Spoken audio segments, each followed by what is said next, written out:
राज्यात पुढील 2 दिवस मुसळधार पावसाची शक्यता. विदर्भ, मराठवाडा आणि कोकण भागामध्ये जोरदार पावसाचा हवामान खात्याचा अंदाज. नाशिकमध्ये पावसाची विश्रांती. शहर परिसरात तुरळक सरींचा अंदाज. तर घाट माथ्यावर 2 दिवस येलो अलर्ट. मुंबईला पाणीपुरवठा करणाऱ्या 7ही तलाव क्षेत्रामध्ये दमदार पाऊस. मुंबईतील जलसाठ्यानं 3 वर्षांचं रेकॉर्ड मोडलं. पुणेकरांची वर्षभराची पाण्याची चिंता मिटली. पुणे शहराला पाणी पुरवठा करणाऱ्या खडकवासला धरणामध्ये 21 टीएमसी पाणीसाठा. छत्रपती संभाजीनगरच्या जायकवाडी धरणाची पाणी पातळी 74%. गेल्या वर्षीच्या तुलनेमध्ये पाणीसाठा समाधानकारक. उपमुख्यमंत्री अजित पवारांकडून हिंजवडी मेट्रोची पाहणी. दादांनी आयटी इंसच्या समस्या जाणून घेतल्या.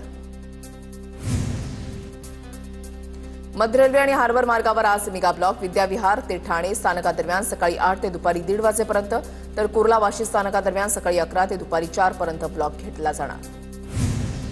पिंपरी चिंचवडच्या बावधनमधील भोंदूबाबा प्रसाद आमदारच्या बाबतीत धक्कादायक खुलासे. भोंदूबाबा पॉर्न व्हिडिओ पाहत असल्याची माहिती तपासामध्ये समोर.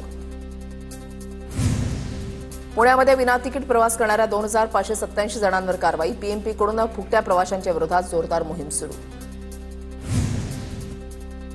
पुणे शहरामध्ये सापडले 41 अनधिकृत होर्डिंग. आमच्या वॉर्डामध्ये एकही अनधिकृत होर्डिंग नसल्याचा अहवाल देणाऱ्या अधिकाऱ्यांच्या अडचणीत वाढ.